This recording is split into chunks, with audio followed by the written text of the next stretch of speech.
Aloha, empowered entrepreneur. Today, I want to talk about copywriting tips for non copywriters. So, copywriting is the idea of writing words that sell. And copywriting has a lot of different ways that you can do it. And there's different systems, there's different methods. Ultimately, we want to calibrate on our results. We want to know, hey, did the visitor to the website, the lead, the person receiving a mail piece or whatever the case is, did they take the action that we wanted them to take? And so here are some foundational concepts to keep in mind when writing words that sell. The first one is to focus on the benefits. So you may have heard this before, certainly on the Empowered Entrepreneur Show, we've talked about it. That is that instead of just listing your features of the services, you have to focus on the benefits. This is a pretty sometimes people understand this, right? Sell the sizzle, not the steak. Sometimes they understand it. Just it's like what is this benefit to the end customer? So the benefit of you listening to copywriting tips is you're going to be able to sell more, right? It's going to keep you aware of the different things that as you begin to understand these things that will help you sell more. So, one of the things that we what I like to do, and I have a whole process of this in the video on building trust with your customer. I'll link to that. And so we here we want to actually make sure that your services are solving somebody's problems, the problem that they're facing in the moment, right? What is the benefit to the customer? People don't go in the store, to buy a hammer just to they don't want to know the fact that all the features of the hammer, right? They're ultimately looking to put a nail somewhere, and the what's the nail going to do for them, right? Maybe it's to hang up a picture, right? So there's some sort of end result that somebody wants that they're going to get from that. So if you were selling hammers, I wouldn't talk about the necessarily the components of the hammer, right? I mean, the talking about the grip could be important if you know your avatar, right? So how the how you would hold the hammer, but what does it allow you to do? What does it allow the customer to be able to achieve?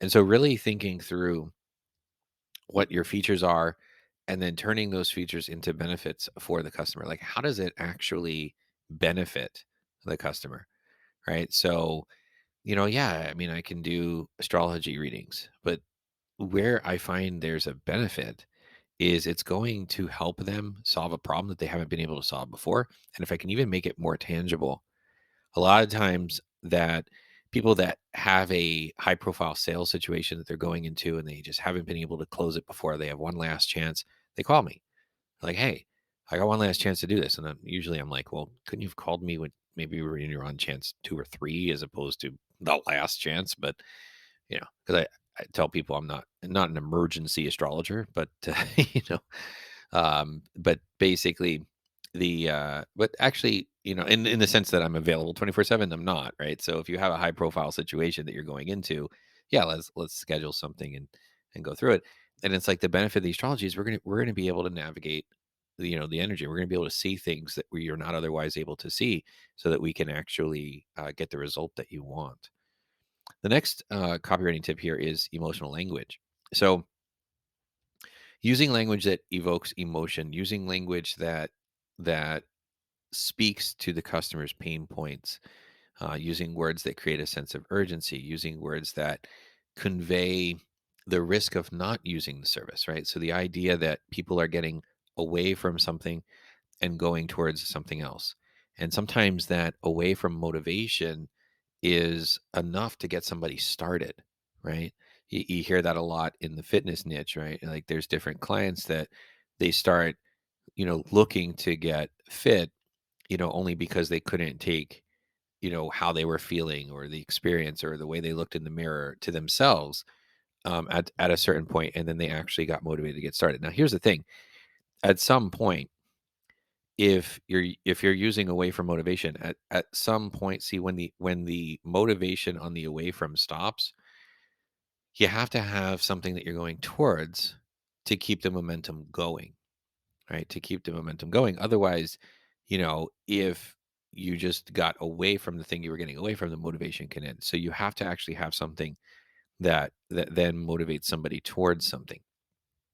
So what I like to do here with emotional languages, we speak to some way that's going to make it easier for them to achieve, some way that it's going to solve the reason why they haven't been able, to achieve something before.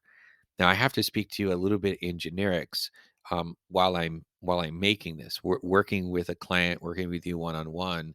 There's a lot more specific and tangible languaging, going into how do we frame emotional language, for your ideal client, right? So it's what is the emotion that they're going to have, and what is it that's going to speak to their pain point, and then as I said, the risks of not using your service, right? So sometimes people, they get comfortable with the status quo, they get comfortable with what they've been used to, and so that they don't know what's possible on the other side.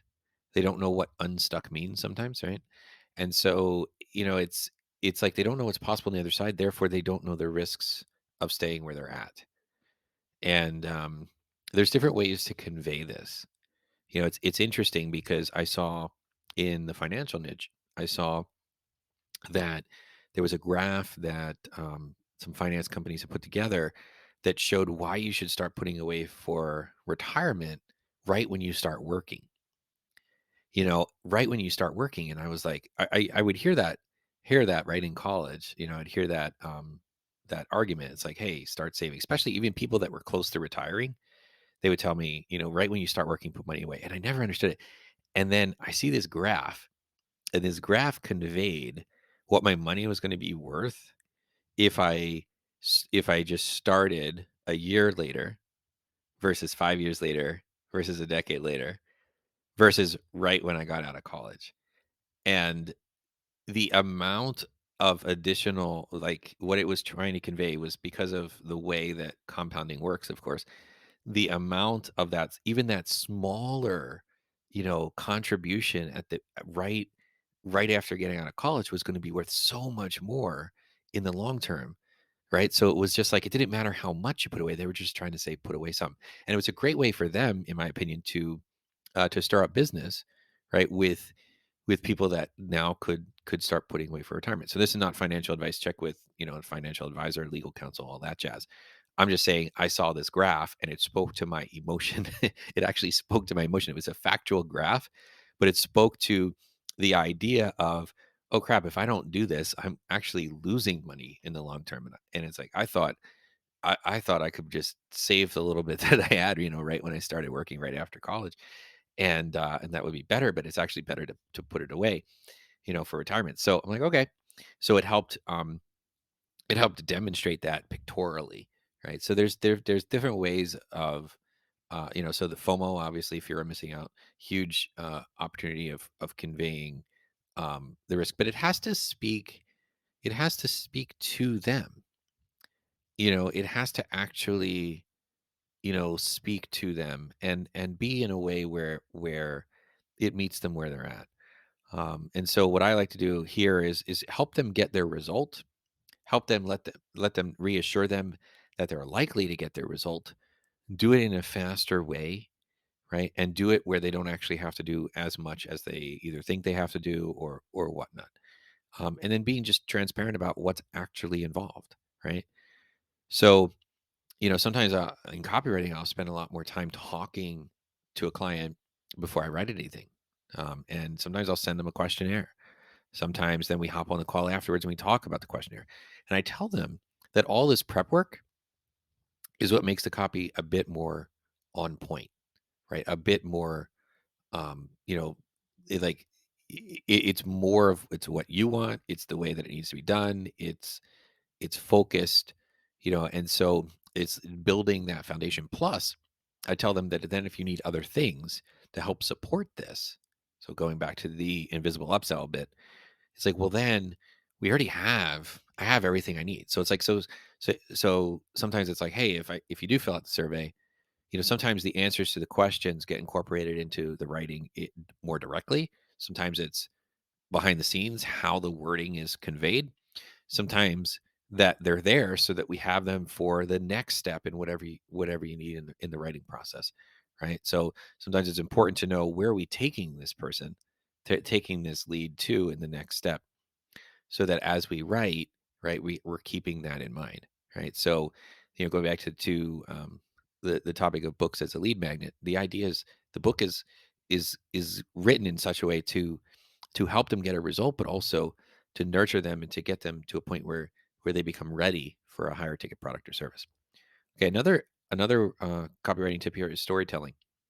Using stories to make a connection, to showcase your expertise, sharing real life examples, how you've helped other customers, the results that they've achieved, and so a lot of times, um, I'll tell stories. A lot of times, if I'm on a call I'm telling stories now, right? It's like if I'm on a call with a client, I may refer to stories about my own experience, especially in astrology. It's looking at, hey, when I have a client who has this, or when I have a client who has that, here's what needs to occur. So we're conveying the message through story. What I like to do is paint like a 360-degree view of whatever it is that we're talking about. So what I used to do in astrology was help each person kind of get as much about their chart, their life, their path as possible. And then what I realized is most people aren't ready for that.